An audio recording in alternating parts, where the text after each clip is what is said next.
Live and Smiling Juniors, 5/13, May 13th, May 13th. I forgot to give a shout out, Jeriel, happy birthday, I think on the 17th, I think on the 21st is happy birthday, Abby, too. I think that's 2 birthday ones, I don't want to forget about you, too. I think that's your dates, if I remember right. I'm trying to remember everyone's birthday. It's hard to remember sometimes when you get out of the swing of things. So this is our junior class. This is designed for KCMMA members that want to keep up their skills and not forget what's going on during this break that we can't control. The way to control is just try to follow the rules the best we can and do what we can. So that's something we can do to try to control our rules. But again, it's designed for our members to keep up fitness, do some exercise, some stretching, and kind of hone in their skills. Each week has a different focus point, so don't forget that. This week, right now, we're working on basics and kata. Basics and kata. Just a reminder, next week we'll be doing basics again, stand-up basics, and then some grappling. So make sure you have your grappling dummy that we already touched how to make. If you can't remember how to do it, just go back to one of our videos and check it out. A couple weeks ago we did a grappling video and all the classes. Every class had it. So you should be able to find that on the YouTube channel or way down on the timeline on Facebook, which may take you forever to find. I'll try to remember to post it this week on our webpage, or excuse me, on our Facebook page on how to do that dummy again.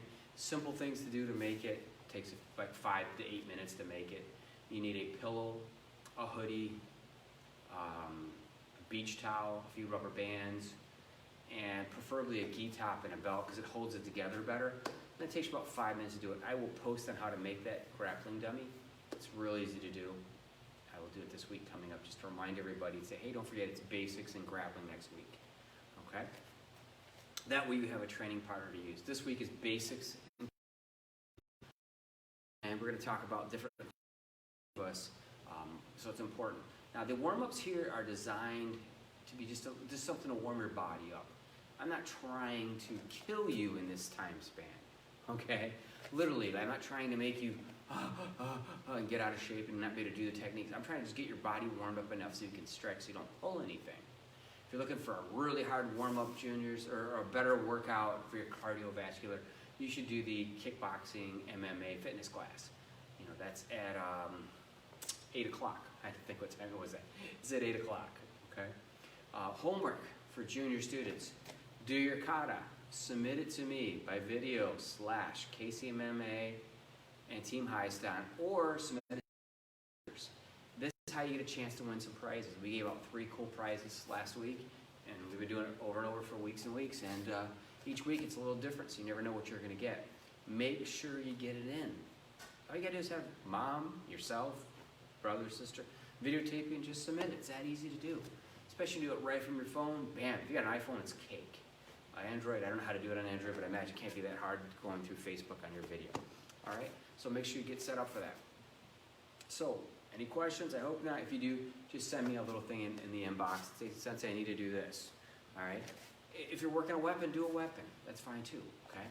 So again, this is designed for our junior karate students, and we do a little bit of everything in karate. So make sure you're watching the right video, okay, so that you know what's going on. Next class after this would be our traditional adult karate class. So don't forget to jump in and hop in those and enjoy it. Chi, ready. Fudashi. All right, we're going to start out with 30 jumping jacks. Ready, go. Ich, ni, san, shi, go. Rup, sish, hash, ku, ju, juich, chuni, san, si, go. Rup, sish, hash, ku, niju, nijuich, nijuni, san, si, go. Rup, sish, hash, ku, sanju. Nice job. All right, have a seat. Let's do 30 leg pushes. On your own, I'll count it to myself. Ready, go.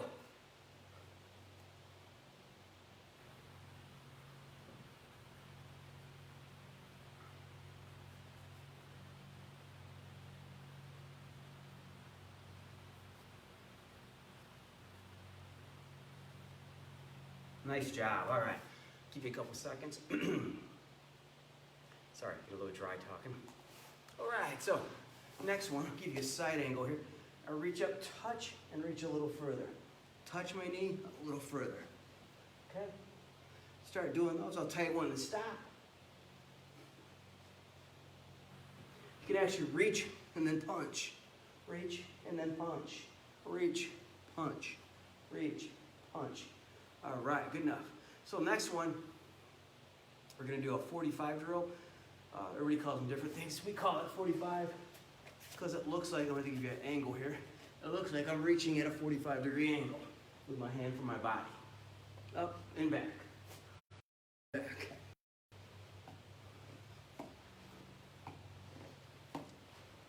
These are just warm-ups for our body. Get our body warmer. Nice. All right. Good. Stand up. Let's go to horse stance.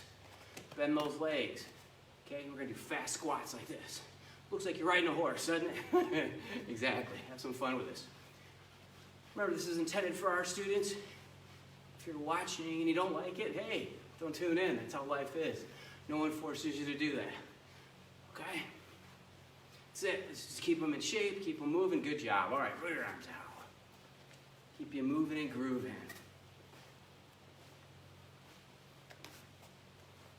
Slap your back.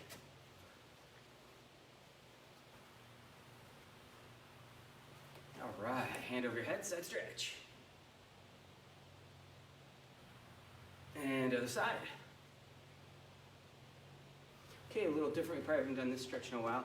A little torso stretch like this.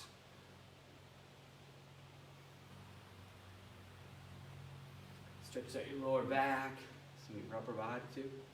All right, grab your elbow, pull behind, just mixing it up today, mixing up some of the stretches. It's always good to do something a little different on occasion. Helps the body grow in good, positive ways. All right, have a seat. We're gonna do one leg out, one leg in. Now, a couple versions. 1, 2, 3. Your choice. You pick whatever one you want to do. Each of them are different in different ways. Some are harder than others depending on your flexibility. I'm going to just do the traditional one, but you can do either one. So pick one of those ones you want to do and stretch down. Let's do a 10 count.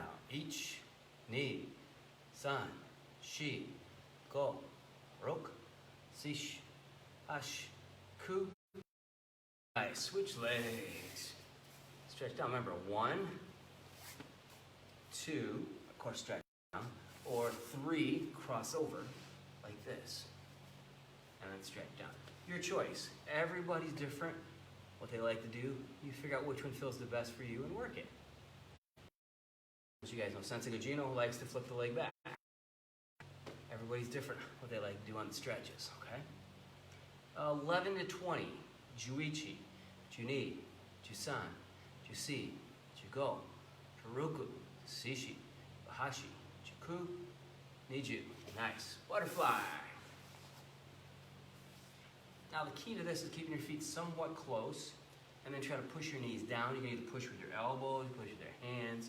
Again, your preference. If your feet are way out like this, you're not going to benefit from the press down. So you want to make sure you keep them in.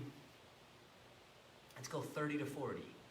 Sanju, Sanjuichi, Sanjuni, Sanjusan, Sanjusi, Sanjugo, Sanjuruk, Sanjusish, Sanjuhash, Sanjuku, Siju. Quick question for you while we're here. Reach down, touch toes. 4 is shi, or what's another number for 4? In Japanese, another way of saying it. Give you a second there. All right, I think you got it. Yan, nice, nice. Okay, 7 is si shi. What's another way of saying 7?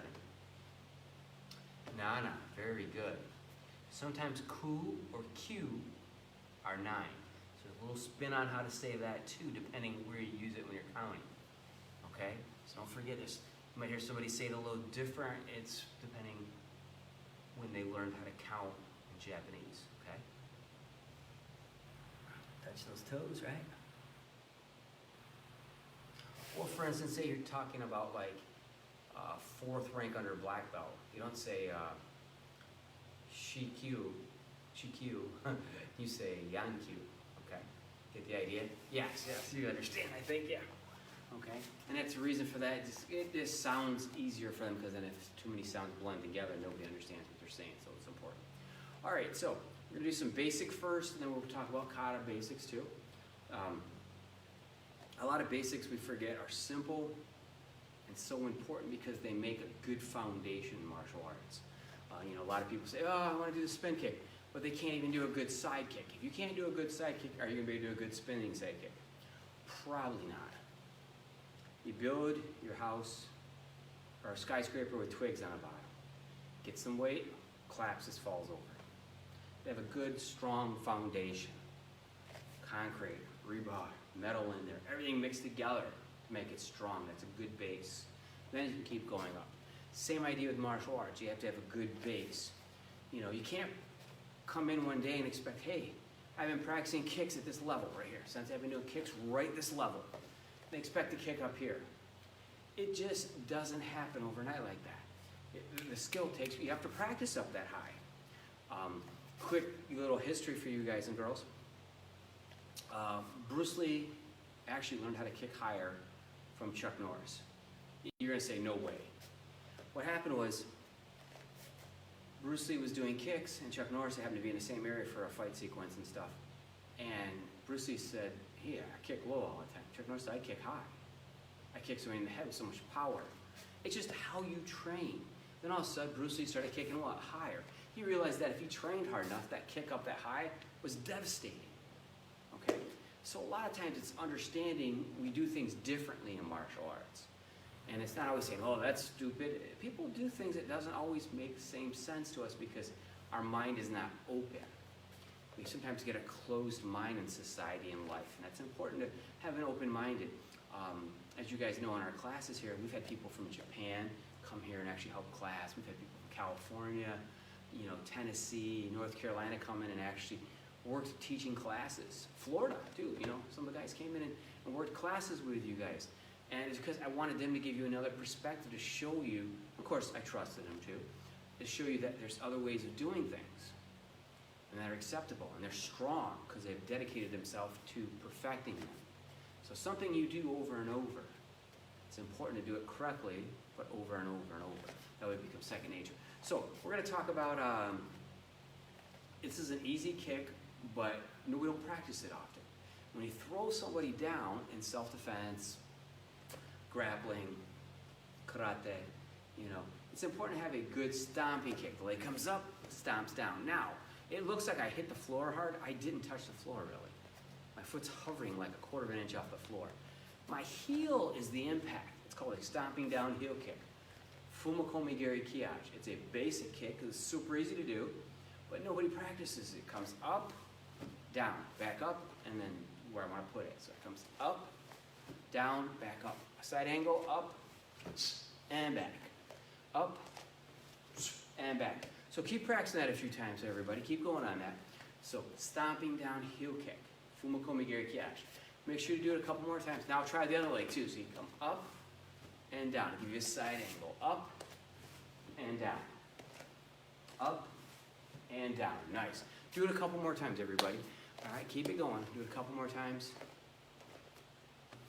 You get weird alerts hitting your phone, you know what I mean? Wait for one that says, oh, storm. Hopefully everybody got out and enjoyed the great weather today. It was beautiful. Iyo tenki desu ne. That means what a beautiful, beautiful weather we're having today.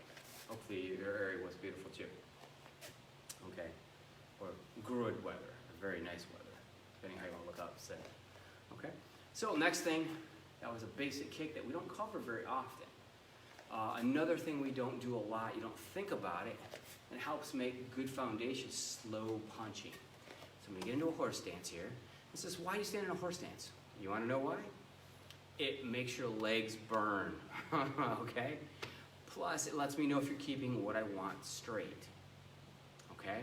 So this is, well, where does a horse stance come from? Horse stance comes from fighting on horses in China, Japan, and so forth. That's where the horse stance came from. Somebody says, you stand this way because it's stronger. It also helps us to do throws. When you come up and you step behind somebody and you drop your hips down like this, you're doing a goshi and doing a throw, okay? So the horse stance comes from a goshi throw. But we're doing it in karate. Why? Because it burns your legs muscles. It makes your legs stronger sitting here. You stand like this and do it, okay? Your legs never get anything out of it. Why aren't we working our legs? So let's be honest. The reason I'm making you do it is because I want your legs to get stronger. All right? Plus, your balance is off. If you punch like this, I'm doing it. You don't really have a good base. You're kind of like wobbly almost. If you walk with your legs totally straight, I look funny, don't I? I look like Frankenstein gonna fall any second, okay? When we walk, our legs bend. Our legs bend. They absorb, okay?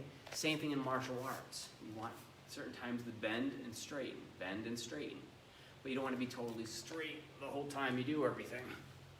Okay? Hope you guys are enjoying making fun of me here, but it's okay. I'm just trying to get a point across. So, we want to bend those legs. Let's do punches slow today. Out and twist. Out and twist. Out and twist. Somebody makes, a lot of times people say, well, what's that karate punch got to do with anything? You know what? Let's go to boxing. Look at boxing. They throw a punch from up here. Their hand does this. As that punch comes out, it doesn't punch like this. Nobody in boxing does this. This is Wing Chun, circular punches, JKD, stuff like that does this, which we do a little JKD here. They'll punch and twist. Why are they twisting? It makes a snapping effect and it causes an internal damage problem. When it hits, it twists the skin. It causes bruising and bleeding, okay? And it gives that little snap. So that's why we are twisting. Everybody goes, oh, nobody punches like that. Well, yeah, that's why we can hit so hard. That's why we can break boards or concrete. And the average hits it and goes, it didn't break. Well, because they didn't practice punching thousands and thousands of times, up to 1 million. They've only done it a few times, And again, that's conditioning. So make sure the hand's twisting at the very end. I want those legs bending. Again, this is just basic stuff to drive you crazy. But this is what's going to make you better. I'll give you a side angle. Comes to the side. Look at that elbow going back. That's an elbow strike behind me every time. Elbow strike. Elbow strike every time. Nice. All right. Good job. Nice. And again, this is intended for our junior karate students. All right. Okay, so you get the idea. That's why we're twisting. Someone says, that's stupid to twist. Like I said, watch somebody in boxing. Watch a boxer punch. Boxing's been around in the States here forever. Not forever, for a long, long time. They're twisting to create that power. The twist comes all the way back from China, Japan. You can go back as far as the Greeks, I don't know, people say some first martial art was made in India. So, anything's possible, So, there's reasons. We just don't do it for fun. It's creating the energy to twisting. Also, when you punch, too, there's something that we always forget. It's going to look a little funny in horse stance. But when I punch, look at my hip. My hips rotate, and I twist and punch. I'm generating power from here, too. I'm just not going arms, arms, arms, arms, arms. And that's how we did it earlier. Arms, arms, arms.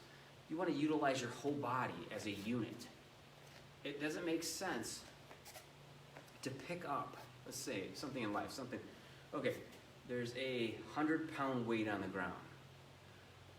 You reach down, grab it with my arm, just lift up with my arm, like bend over and grab it. Some of you guys that are really, really strong can do it, okay? But the average person is not going to pick that up efficiently. They're going to hurt their back. They're going to hurt their arm. What we recommend doing, if that's a weight down there, 100 pounds, use your legs, your back, and your arms, your whole body, your core. Reach down, grab that object, pick it up. You're going to find out your body loves it so much better. It's more effective to utilize it as a whole unit, and that's what's important to understand about basics. Everything works together. Even breathing. Like when we're kicking, if I'm holding my breath or punching, kicking, punching, doesn't matter. I always tell people, you want to feel what it's like not to breathe? Hold your breath. Go hit a heavy bag. See how long you last. I can't do that. I got to breathe. Exactly. When you exert force, it's important to get out air. Get new air in, add to the blood cells, the oxygen, to help us become stronger. And that deprive our body of that natural thing called breathing. when we do stuff that is stressful, we have a tendency as a martial artist or as a person to hold our breath. I catch myself doing it sometimes. I'll be doing grappling and I will hold my breath for a split second. And I'm like, what am I doing? You need to keep breathing. If someone says, well, I'm not hearing you breathing doing these kicks and punches and stuff. I'm speaking. I'm breathing out the whole time I'm doing it. And I'm also not doing it with much force because I'm trying to show you technique. All right, so enough with my philosophical way of basics, okay? Now, the thing we're going to work today is some kata. I'm going to jump on our kata real quick. I'm going to start out with our first form, Ichi-Jitsu. A lot of people think karate katas are very boring, there's no practicality. I tell people you need to watch our first form. Our first form has diffusing a fight through verbal communication. It has a self-defense stance protecting our head. Teaches you how to punch, elbow, knee, kick, blocks, all kinds of blocks, break fall. You can't add how to get up off the ground safely. It teaches you all that. That's a lot for a kata. That's a lot for the very first kata that you learn, which is really neat because a lot of people take it with a grain of salt and they go, oh, kata's boring, it's stupid. Oh, that one's dumb. You know, if I had one kata that I could stress over and over and over to people, it would be the first kata. Why? Because it's so simple, it's hard. And what I mean by that is that we don't give it credit for where it goes. So juniors, even though, you know, I hate to say it, you ever test for junior black belt, you test for black belt, down the road, we always ask you to do the first kata. Why? Because that's the most important foundation to get you started, to understand that what you're doing all has to do with martial arts, self-defense, grappling, sparring, breaking, blocks, okay? So, first thing we do is we go chi, rei, furudashi. That's traditional. That's showing respect. If you go back to ancient samurais, where they're fighting, they would bow to each other and they would greet who they are. And then they would step into battle. It was crazy. It was showing respect that I'm not just going to cheap shot you. I'm going to give you a fair chance. And it was kind of, you know, an honor thing. They just didn't go, hey, what's your name? They didn't usually do that. They had honor when they would fight because they wanted to win that battle fairly. Does that make sense?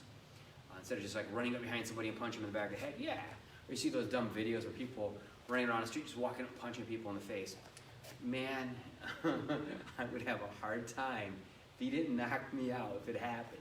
I would have a hard time not chasing that person down. Well, I'd probably, I don't know. I've been sucker shot, punched before, just to let you guys know, juniors. Everything in life has a reason. And what it taught me when I got hit, when I didn't see it coming, was that I can get up really fast and not know where I'm at and attack. Why? It's built into us. As you train, you learn to accept that you're going to get hit, and you take it and you keep going. Okay? They call it fight or flight syndrome. And you don't know which one you have until you get hit hard and how you react. Okay? So, all right, back to the first kata. I'm sorry, I get all these stories. I hope you guys enjoy these stories. All right, so chi, rei, furudashi, step back and stop.